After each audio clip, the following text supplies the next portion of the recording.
As we're still exploring the theme on conversation around innovation and science for humanity, I did say we'll talk to a lot of communicators because this theme is so that we can have a lot of discussion around science for humanity. And we have in the studio Lucky, a communicator from NRF-SAIAB, but I'll allow him to introduce himself. Lucky, can you please introduce yourself? Hi, Mpendulo. Thank you for having me. My name is Lucky Dlamini, and I'm based at the NRF South African Institute for Aquatic Biodiversity. I manage the communications there and stakeholder relations, just basically ensuring that I'm putting SAIAB out there and the NRF-SAIAB brand into the public space. This could be through online platforms, this could be at public events and so forth, but just ensuring that our scientists that we work with are talking about their research and are really sharing with the taxpayers what it is that they're doing and why it's important. So that's basically my role, just to help them put that message out there and and so forth. Okay, so talking about putting NRF-SAIAB out there, what is NRF-SAIAB doing? So NRF-SAIAB is a key role player in studying Africa's fish and aquatic ecosystems. So our story began, I'd say, in 1968. So that's more than 50 plus years ago. So when we started, we were just called the JLB Smith Institute of Ichthyology. And back then, our research focused a lot on cataloging fish species and mapping the aquatic biodiversity space within the African continent and Southern Africa particularly. So this work for us over the years has helped us to build a very strong foundation and for us to understand the type of aquatic biodiversity species within this region of the African continent, because it's a continent with very much rich aquatic ecosystems. Okay. So in 1999, we then became one of the national facilities of the National Research Foundation, and that's when we became part of the NRF, and this was an important time for us, the transition in terms of the name change and in terms of expanding as a national facility and being recognized by the Department of Science and Technology. So today our research covers freshwater ecosystems, the marine space, estuarine space as well, and into the deep sea ecosystem, dive down into the seas and addressing pressing environmental concerns such as biodiversity loss, climate change, as well as just ensuring that we providing a sustainable environment for South Africa and for future generations as well.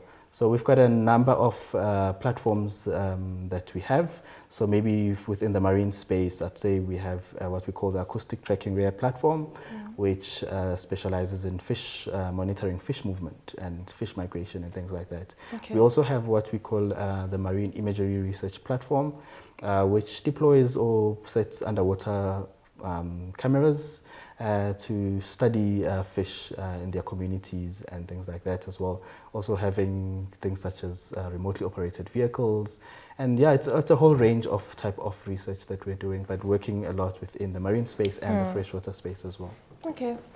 So the question is science for humanity.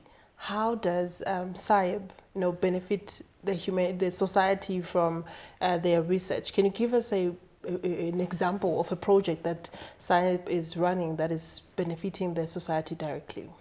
Yes, through one of these marine platforms that I've mentioned, one of the great examples I'd say is the establishment of the 20 new marine protected areas, widely known as MPAs. This was back in 2019. They became there was an extension or an addition to them. So we now have 20 of those MPAs. So this was a big step for us, especially for our country as well and the country's sustainable economy as well, ocean economy. So the scientists behind this achievement included SAIAB researchers, for instance, which are working under the African Ecosystem Program, which is known as the ASAP program. So their research did help a lot in terms of contributing towards the addition of these marine protected areas, helping with ecosystem classification and mapping and providing biodiscovery and fisheries studies that contributed towards these policies.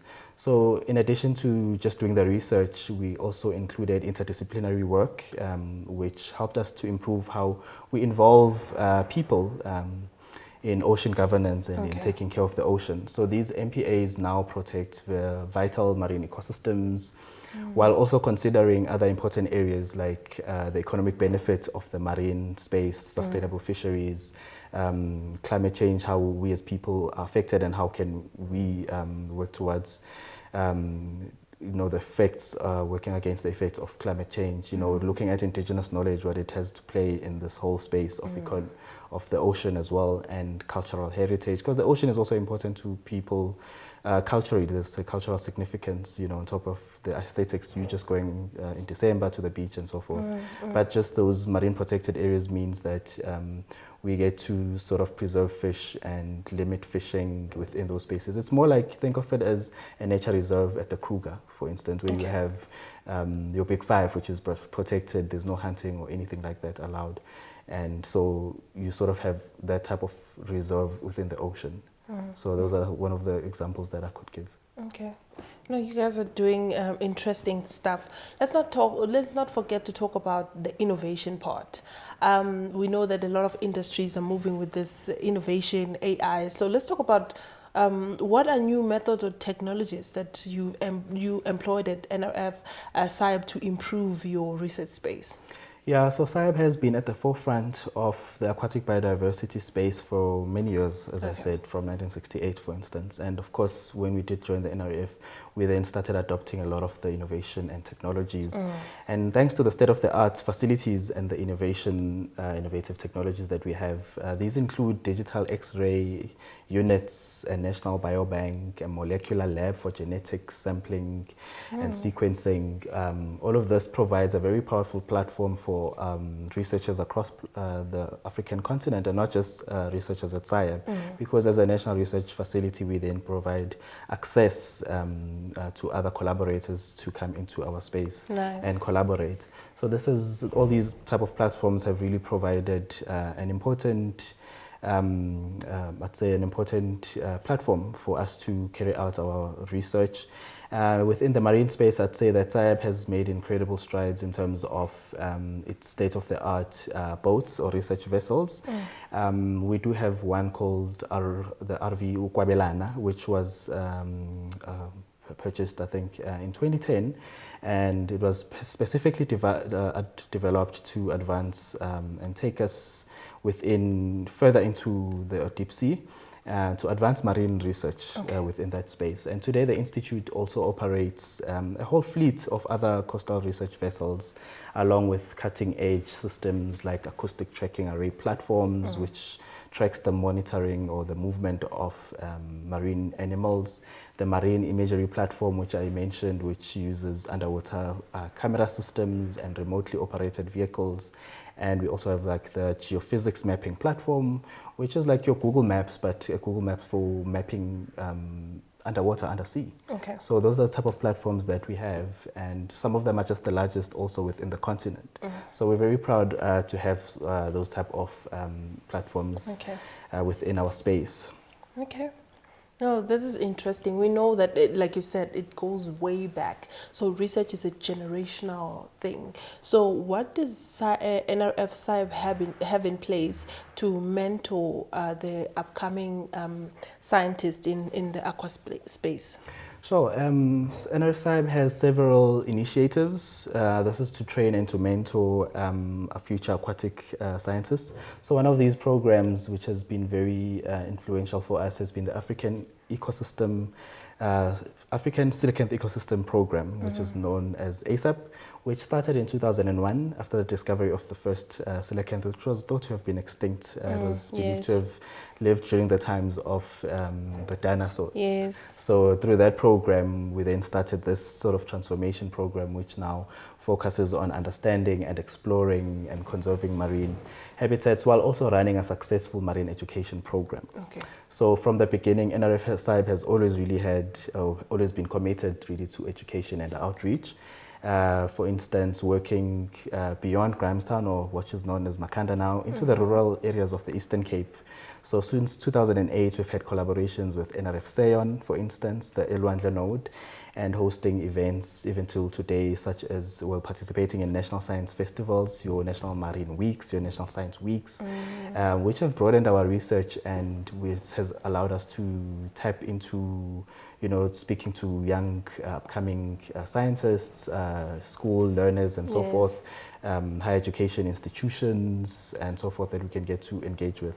So we've also had, I've also created a school, a program called Summer Schools, where we do invite undergraduate students across South Africa, and we shortlist up to 10 of them, and we expose them, we take them to Port Alfred, expose them to the different types of research with the hopes that when they do start getting into honors and masters or even PhD, then they start considering careers within aquatic biodiversity space. So those are the type of programs that we focused on for transformation.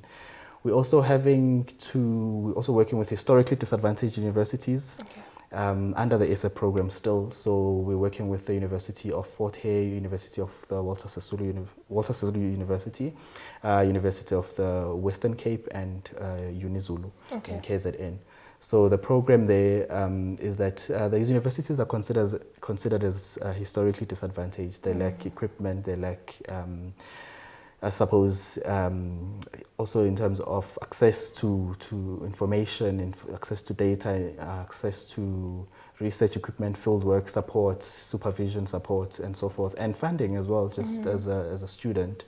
So we do partner up with those in terms of that program to provide these young students within those universities with hands-on experience within both the marine and the freshwater spaces, within the estuarine space as well. So these are the types of programs that have inspired many young people to actually get into careers within the aquatic biodiversity space. And today we're at the Science Forum South Africa, also trying to really promote ourselves and say we exist as an aquatic biodiversity institute, and you can study careers within marine biology, within zoology, and there are companies out there like ourselves that you can be associated with, whether being employed or being a staff member, being a student, being an intern, or being a collaborator on some of our projects as well. So other programs, I'd say, are the internship programs. We've partnered a lot with the Human Research Council, HSRC, with the DSR, with Groensebenza, which is a program run by Sanbi, with WWF South Africa as well, as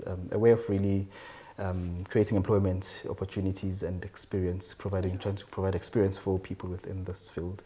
Wow. You're doing a lot of things. Okay, I just want to ask something about where do we get to see the calls for these opportunities? And also I would like advice. What do you look for in the application? What can you advise them to do better in the application so that they can be chosen to be part of the winter school or any other opportunity that you just highlighted? Definitely, we've got a very strong presence on digital platforms. People are always welcome to visit our website, www.saiab.ac.za. We've got a news page there where we do publicize everything. We've got social media platforms from Facebook to Twitter, X, to Instagram, to YouTube, LinkedIn as well, for those who are on LinkedIn. We're always advertising these. If you're based at a university as well, we do send our adverts and posters and things like that to universities and say, look, we're trying to recruit here for interns. We're trying to recruit for summer school participants. And as well, just keep a lookout on also those other institutions as well, who actually run internship programs themselves, your Sanbis, your HSRCs, your DSIs as well. And then you can ask to be placed when you apply at NRF-SAIAB, because we are the host institution more than running the program, the internship program. So you can just then indicate that you want to be hosted by us. Okay. Wow, exciting. Any highlight for you for the Science Forum so far, or? Yeah, highlights, of course, enthusiasm from young people. It's been so amazing. I mean, every time or everywhere we do go to a public exhibition, we do carry what we call a wet collection, which includes, today we've got a whole bottle with specimens. We've got a stingray inside. We've got what is this other one? We've got a pufferfish in there, we've got a catfish in there, we've got an eel in there. So it's very exciting for people to kind of see these species out of the water. And although, yes, they're bottled and they're not alive, but it's still very exciting. That's one thing that really just attracts them, and you start seeing all those faces and those smiles, and you start seeing their passion and enthusiasm. That, look, you know, you don't need to be in this field to care for these type of, for this wildlife, for instance. So whatever that you do, you know, consider not polluting, consider, you know, what you're doing to the environment, because it impacts so much more. But it's been very fun to be seeing all of this excitement. Okay, thank you so much, Lucky, for your time. That was it from the NRF-SAIAB. We're still igniting conversation around innovation and science for the society. Thank you. Thank you.